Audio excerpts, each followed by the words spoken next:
జాతీయవాద జర్నలిజానికి అసలైన వేదిక నేషనలిస్ట్ హబ్ ని సబ్స్క్రైబ్ చేసుకోండి. నోటిఫికేషన్స్ కోసం బెల్ ఐకాన్ పై క్లిక్ చేయండి. పల్లె రాఘవ్ అనే వ్యక్తి అడిగారు, please talk about Subramanya Swamy comments on Modi. అది సుబ్రహ్మణ్యం స్వామి గారు అప్పుడప్పుడు లూజ్ క్యానల్ అంటారు, ఇంగ్లీష్లో ఒక వర్డ్ ఉంది. ఆయనకి రాజ్యసభ సీట్ ఇవ్వలేదు మోదీ గారు, అంటే సెకండ్ టైం రెన్యూ చేయలేదు, రీనామినేట్ చేయలేదు. సో ఆ కోపం ఆయనకు ఉంది. సో మోదీ గారి మీద ఎప్పుడు ఆయన వ్యాఖ్యలు చేస్తూనే ఉంటారు. ఆయన దాని నడిమిట్లో జగన్ గారిని వచ్చి ఒకసారి కలిసారు, మీకు గుర్తుంటుంది. తిరుపతి తిరుమల మీద ఒక కేసు వేశారు. ఆయన వేసి నేను అది చేయబోతున్నా అంటే జగన్ పిలిచారు ఆయన్ని. అక్కడ ఏం జరిగిందో తెలియదు, కానీ ఆయన కేసు దాని తర్వాత ఫాలోఅప్ చేయలేదు. ఆయన ఏమనుకున్నాడు, అక్కడి నుంచి ఒక రాజ్యసభ సీట్ వస్తుంది అనుకున్నారు, ఆంధ్ర వైపు నుంచి. అది రాలేదు. దాని తర్వాత ఆయన వెస్ట్ బెంగాల్కి వెళ్ళాడు, మమతా బెనర్జీని కలిశారు. అప్పుడు కూడా చాలా ఉండవు, ఆయనకు రాజ్యసభ సీట్ పోతుంది, టీఎంసీ వాళ్ళు ఇచ్చేస్తారు, ఇవ్వలేదు. వాళ్ళు కూడా తెలుసు ఈయనకు ఒక క్వాలిటీ ఉంది సుబ్రహ్మణ్యం స్వామికి, ఎవరితో ఉంటాడు వాడినే ముంచుతాడు. జయలలితను ఉంటే జయలలితను ముంచారు, వాజ్పేయి గవర్నమెంట్ ముంచిన మెయిన్ మనిషి సుబ్రహ్మణ్యం స్వామి. జయలలితను సపోర్ట్ విత్డ్రా చేయడానికి పర్సువేట్ చేసిన మనిషి ఈయన. దాని తర్వాత జయలలితని డిచ్ చేశాడు ఆయన. సో అట్లాంటి క్యారెక్టర్ ఉన్న మనిషి, that is the one man army. ఆయనతో ఎవరు ఉండరు. ఐ థింక్ నాయన్ నరసింహారెడ్డి గారు and Subrahmanyam Swamy was only 2 leaders in Janata party. అందరు వెళ్ళిపోయారు. అప్పుడు వీళ్ళిద్దరు ఉన్నారు ఆ టైం. నాయన్ నరసింహారెడ్డి ఆయన కూడా ఉన్నారు ఆ టైంలో పార్టీలో. దాని తర్వాత ఆయన టీఆర్ఎస్ లో చేరాడు. ఆయన బీజేపీలో ఎప్పుడు చేరలేదు. ఆలోచించండి, జనతా పార్టీ నుంచి డైరెక్ట్ ఆయన టీఆర్ఎస్కి వెళ్ళిండు. అప్పుడు జనతా పార్టీ అంటే ఇక్కడ ఎవరికి తెలంగాణలో కూడా ఎవరికి తెలియదు ఎక్కడుందో, ఎవరు ఉన్నారని కూడా. ఎందుకంటే ఆయన ముషీరాబాద్ నుంచి ఒరిజినల్ అక్కడి నుంచి గెలిచారు ఎలక్షన్. నేను స్కూల్లో ఉన్నప్పుడు, ఐ థింక్ కాలేజ్లో ఉన్నప్పుడు 79 అనుకుంటాను, ఆ టైంలో ఆయన ఫస్ట్ టైం ఎమ్మెల్యేగా గెలిచారు అక్కడి నుంచి, ముషీరాబాద్ నుంచి. సో మీరు అడిగే ప్రశ్నకి, ఈ మన ప్రేక్షకులు అడిగే ప్రశ్నకి సుబ్రహ్మణ్య స్వామి కామెంట్ సీరియస్గా తీసుకోకర్లేదు, ఎవరికి తీసుకోరు కూడా. ఎందుకంటే ఈ పులి వచ్చింది అని ఒక కేసు ఉంటుంది ఊర్లలో. లాస్ట్ నిజంగా పులి వచ్చినప్పుడు ఎవడు పట్టించుకోడు. సుబ్రహ్మణ్య స్వామి కేసు కూడా అదే. ఆయన పరకాల ప్రభాకర్ ఉన్నారు, ఆయన కూడా అంతే. ఆయనకి సెన్సేషన్ అంటే నిర్మలా సీతారామన్ హస్బెండ్ అని అంటారు. మనకి ఆ పర్సనల్ మ్యాటర్ మీద వెళ్ళక్కర్లేదు. We know what kind of relationship they have. But మన పొలిటికల్ లెవెల్, నాకు కేరళ నుంచి వీడియోస్ పంపిస్తారు కొంతమంది, అరే నిర్మలా సీతారామన్ హస్బెండ్ మోదీని ఇట్లా తిడుతున్నారు. ద ప్రాబ్లమ్ వాస్, ఆయన politically he is against his wife. ఆయన ఫ్రస్ట్రేషన్ తీసుకోవాలంటే ఇట్లా తీసుకుంటున్నాడు. ఎవరో నన్ను నోటీస్ చేస్తారు, నాకు కొన్ని పబ్లిసిటీ వస్తుందని చూస్తున్నాడు, అంతే. Subrahmanyam Swamy is a very similar thing.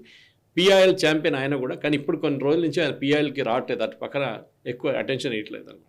Okay. In fact Rahul Gandhi and Sonia గాంధీని నేషనల్ హెరాల్డ్ కేసు ప్రాసిక్యూట్ చేసింది ఈయన్నే. గవర్నమెంట్ ఎప్పుడు కేసు ఫైల్ చేయలేదు. కరెక్ట్. ఈవెన్ రాహుల్ సుబ్రహ్మణ్యం స్వామి ఫైల్డ్ కేసు, కానీ ఇప్పుడు ఆ కేసు ఆయన ఫాలోఅప్ చేయట్లేదు. ఎందుకు? వెరీ ఆబ్వియస్, ఆయనకు సీట్ కావాలి, రాజ్యసభ సీట్ ఎక్కడి నుంచి అయినా కావాలి. ఐ థింక్ ఇది ఆల్రెడీ 80+. ఇంకా ఆయనకి పొలిటిక్స్లో ఉండాలి, ఇంకా నాకు సీట్ కావాలని చూస్తున్నారు. ఏమనంటే హార్వర్డ్ అంటాడు, ఎకానమిస్ట్ అంటాడు, అది అంటాడు, కానీ పొలిటిక్స్లో కూడా ఒక ఏజ్ ఉంది రిటైర్ అయ్యి వెళ్ళిపోవడానికి. అతర్ అలీ అనే వ్యక్తి మనకి ఎప్పుడు ప్రతి వీడియో చూస్తారైనా, ప్రతి వీడియో చూస్తారనుకుంటాను, ప్రతి వీడియోలో ఒక్కటైనా నెగటివ్ కమెంట్ ఆయన పెడతారు ఖచ్చితంగా. ఐ అప్రిషియేట్ యాక్చువల్లీ ఆయన చూసి దానికి కమెంట్ పెట్టాలని అనుకుంటున్నందుకు. నేను ఖచ్చితంగా తీసుకున్నాను సార్. ప్రోగ్రెస్ మనకొద్దు, స్టోన్ ఏజే బెస్ట్ అంటున్న రైట్ వింగ్స్, వీళ్లకు ప్రోగ్రెస్ వద్దు, ఎంత అన్ఎడ్యుకేటెడ్ ఉంటారో అన్ని ఓట్స్ వస్తాయి అని ఆయన రాశారు. ఒకటి ఇది యాక్చువల్లీ అదర్ వే అరౌండ్. ఇది లెఫ్ట్ వింగ్ కి సూట్ అవుతున్నది. లెఫ్ట్ వింగ్ ఫ్రీబీస్ అనేది ఎవరు ఇస్తున్నారు ఎక్కువ, రైట్ వింగ్ ఇవ్వట్లేదు. రైట్ మనం చూస్తాం కర్ణాటక, తమిళనాడు, ఇక్కడ ఆంధ్రాలో ఉండే జగన్ గారు ఉన్నప్పుడు, ఇప్పుడు నాయుడు గారు కంటిన్యూ చేస్తున్నారు. ఇక్కడ కర్ణాటక, ఈ 4 రాష్ట్రాలు తీసుకోండి, ఇక్కడే కదా ఎక్కువ ఫ్రీబీస్ ఇచ్చేది.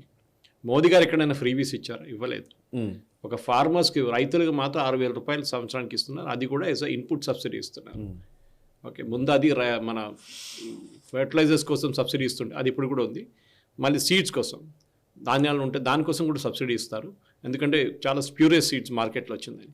కానీ మోదీ గారు ఎప్పుడు ఫ్రీబీస్ ఇవ్వలేదు. ఫ్రీ బస్సులో ఫ్రీ వెళ్ళండి, కరెంటు ఫ్రీ. అంటే అభివృద్ధి వద్దు, కేవలం మతాన్ని వీటి గురించి మాట్లాడారు. మతాన్ని గురించి ఏం మాట్లాడు? ఓవైసీ ఏమంటాడు? ఓవైసీ ఒక హిందూ, రేపు అన్ని బీజేపీ ఎంపీస్ ఒక తిలక్ వేసుకొని, ఒక టోపీ పెట్టుకొని, అంటే హిందువులు పెట్టుకున్న టోపీ, అట్లాంటి టోపీ పెట్టుకొని, కాండువా వేసుకొని తిరుగుతే ఎట్లా ఉంటుందండి?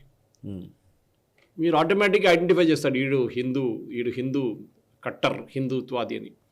కానీ ఓవైసీని ఎప్పుడైనా ఆయన గడ్డము, ఆయన టోపీ లేకుండా చూసారా? అది చూడరు మీరు. ఎందుకంటే that identity is preserved. I'm a Muslim అనే ఐడెంటిటీ. కానీ హిందూస్లో 90% మంది అట్లా చేయరు. వాళ్ళు మీరు రోడ్డు మీద ఉంటే కూడా గుర్తుపట్టలేరు is a Christian or Hindu or Muslim అని. ముస్లిం ఆబ్వియస్లీ గుర్తుపట్టే గడ్డం పెట్టుకుంటారు వాళ్ళు. That is the religious thing this they are entitle to. కానీ ఆర్మ్ ఫోర్సెస్కి వచ్చేటప్పుడు లేకుంటే పోలీస్ ఫోర్స్లో కూడా అలౌ చేయరు. తెలంగాణలో అలౌ చేస్తారు కానీ మిగతా స్టేట్లో అలౌ చేయట్లేదు. కేరళలో కూడా అలౌ చేస్తున్నారు. కానీ చాలా మటుకు స్టేట్స్లో యూనిఫామ్ పోలీస్ ఆఫీసర్స్కి వాళ్ళకి డిసిప్లిన్ ఉంటుంది, అది మెయింటైన్ చేయాల్సింది. కానీ ఈ అడిగిన ప్రశ్నకి రైట్ వింగ్లో ఫ్రీబీస్ తక్కువ, లెఫ్ట్ వింగ్లో ఫ్రీబీస్ ఎక్కువ. లెఫ్ట్ వింగ్ అంటే సెంటర్ అండ్ లెఫ్ట్ వింగ్. నేను ఎక్స్ప్లెయిన్ చేసిన 3-4 స్టేట్స్ అక్కడే మీకు తెలిసిపోతుంది అక్కడ ఉన్నది. కానీ utterly he's got every right to express his opinion. Stone ఏజ్లో ఏం లేదు, స్టోన్ ఏజ్కి ఎవరు వెళ్ళలేదు. India's progressed a lot, 3rd largest ఎకానమీకి వెళ్తున్నాం. స్టోన్ ఏజ్లో మోదీ గారు, మన్మోహన్ సింగ్ గారు ఉన్నప్పుడు 10వ స్థానంలో కూడా లేము మనం. సో అక్కడి నుంచి 3వ స్థానానికి తీసుకొస్తున్నా అంటే we are going back to the progressive age, not the stone age. Right sir. ఇంకొక దినేష్ దొంతుల అనే వ్యక్తి పెట్టారు, sir recently they have been many instances of damaged infrastructure at different places, namely Delhi airport, near Ram Mandir and near Atal Setu. Please talk about that too. అని పెట్టారు. ఒకటి తర్వాత ఒకటి చూస్తున్నాం, will go reverse. Yes. Atal సేతులో ఏం జరగలేదు, అది చాలా clear. It was a service road. Atal సేతుతో కనెక్షన్ ఏ లేదు దానికి. సర్వీస్ రోడ్ ముందు కూడా ఉండే. ఆ సర్వీస్ రోడ్ ఏమవుతుందంటే because it is next to the sea ఉన్నప్పుడు ఎరోజన్ రెగ్యులర్గా జరుగుతూనే ఉంటుంది. ఎందుకంటే మనం చూస్తుంటాం మన దగ్గర మన బాపట్ల వైపు లేకుంటే ఈ ఆంధ్ర వైపు ఉన్న కోస్టల్ ఏరియాస్ చూస్తే సీ ఇంకా ల్యాండ్కి లోపలికి వస్తూనే ఉంటుంది. ఒకసారి దానికి కాంక్రీట్ బ్యారియర్స్ వేస్తారు వాళ్ళు, అది ఇంకా లోపల రాకుండా ఉండడానికి. కేరళ లాంటి రాష్ట్రాల్లో 10-20 ఫీట్ ఒక్కొక్క సంవత్సరం లోపలికి వస్తుంది సముద్రం అనమాట. సో అది ఆపడానికి చేస్తారన్నమాట. అది చేసినప్పుడు అట్లాంటి ఒక సర్వీస్ రోడ్ కట్టారు. దానికి Atal Setu is constructed on pillar. దానికి క్రాక్లు ఎప్పుడు రావు, ఇట్స్ అనే పిల్లర్ అన్నమాట. కంటిన్యూస్ పిల్లర్స్ మీద వేశారు. అది సర్వీస్ రోడ్ బయట నుంచి ఇంకో సర్వీస్ రోడ్ వచ్చి కనెక్ట్ అవుతున్న సర్వీస్ రోడ్ మీద ఒక క్రాక్ వచ్చింది. క్రాక్ అంటే ఏంటి, ఆ మట్టి పడిపోయింది అక్కడికి అటువైపు. దాన్ని అదే రోజు ఫిలప్ చేసి ట్రాఫిక్ అట్లనే నడుస్తుంది, ప్రాబ్లం లేదు. ఢిల్లీ ఎయిర్పోర్ట్కి వద్దాం. ఢిల్లీ ఎయిర్పోర్ట్లో ఈ కొలాప్స్ అయిన స్ట్రక్చర్ 2009లో కట్టారు. ఇనాగ్రేట్ చేసింది మన్మోహన్ సింగ్ గారు. అది ఎయిర్పోర్ట్ నడిపిస్తున్న జిఎంఆర్ వాళ్ళు. ఆ కంప్లీట్ స్ట్రక్చర్ కట్టినా కూడా వాళ్ళే. దానికన్నా ముందున్న ఎయిర్పోర్ట్ కానీ T1 అని చెప్పి దాన్ని మోడర్నైజ్ చేశారు. ఇందిరాగాంధీ ఇంటర్నేషనల్ ఎయిర్పోర్ట్ అక్కడ మన ముంబ్రా, ఇక్కడ గుజరాత్లో ఒక పోర్ట్లో ముంబ్రా పోర్ట్లో అదానీ మెయింటైన్ చేసిన పోర్ట్ అనుకుంటాను. ఆ పోర్ట్లో డ్రగ్స్ పట్టుకుంటే అదానీ మీద వీళ్ళందరూ ట్రోల్ చేశారు కాంగ్రెస్ వాళ్ళు. ఇప్పుడు ఇందిరాగాంధీ మీద పేరున్న ఎయిర్పోర్ట్ మీద ట్రోల్ చేయాలి కదండి.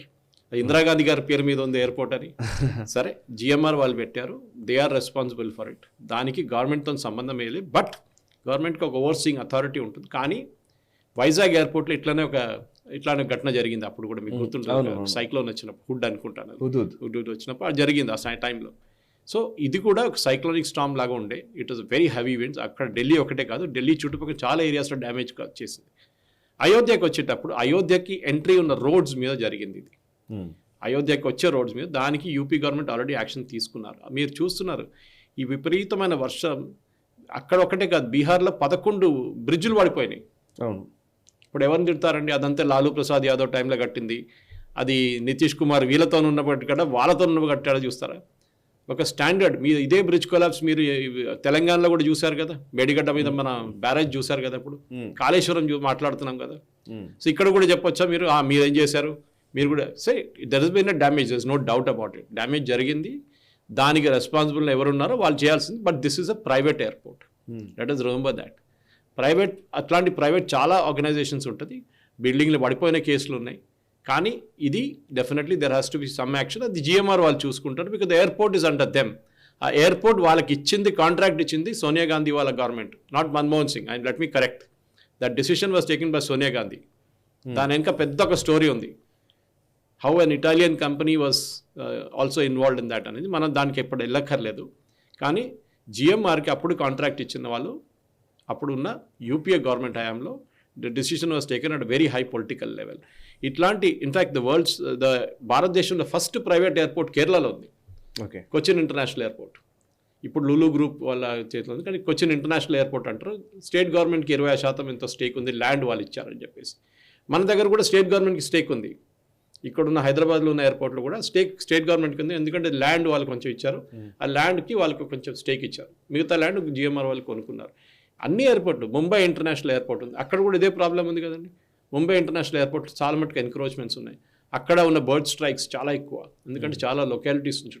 ఇప్పుడు మన దగ్గర ఉన్న ఎయిర్పోర్ట్స్కి కొత్త ఇన్ఫ్రాస్ట్రక్చర్ తీసుకొస్తున్నప్పుడు కొంత స్పీడ్గా చేస్తారు వీళ్ళు. ఇప్పుడు ఈ చేసిన స్ట్రక్చర్ కూడా మీరు చూసుంటారు.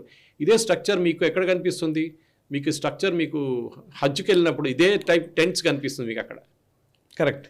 ఓకే, ఎందుకంటే this is light weight thing and definitely this an engineering fault. అది అంత పెద్ద పిల్లర్లు పడాల్సింది ఏమొచ్చింది, దానికి ఏమైనా కింద రప్చర్ ఏమైనా ఉండేనా, ఇంజనీరింగ్ క్వశ్చన్, దానికి ఎంక్వైరీ నడుస్తుంది. దాని తర్వాత ఎంక్వైరీ రానియండి. రిపోర్ట్ వచ్చే ముందు మోదీ గారు చేసిన తర్వాత కాంగ్రెస్ వాళ్ళు బంద్ చేసేసారు. ఎందుకంటే సాయంత్రం దాకా మన యూనియన్ ఏవియేషన్ మినిస్టర్ చెప్పినప్పుడు ఇమీడియట్గా రామ్మోహన్ నాయుడు చెప్పారు ఇది కాదు, ఇది 2009 మన్మోహన్ సింగ్ గవర్నమెంట్ టైంలో ఇనాగ్రేట్ చేయగానే అప్పుడు ట్రోల్ అని బంద్ అయిపోయినాయి. ఈ వీడియో మీకు నచ్చినట్టయితే లైక్ చేయండి, 10 మందికి షేర్ చేయండి. అలాగే కామెంట్ల రూపంలో మీ అభిప్రాయాలను మాతో పంచుకోండి. Nationalist hub group of channels ను సబ్స్క్రైబ్ చేసుకుని తెలుగునాట జాతీయవాద జర్నలిజాన్ని ప్రోత్సహించండి. ఈ వీడియో కింద ఉన్న బెల్ ఐకాన్ పై క్లిక్ చేయడం మర్చిపోవద్దు.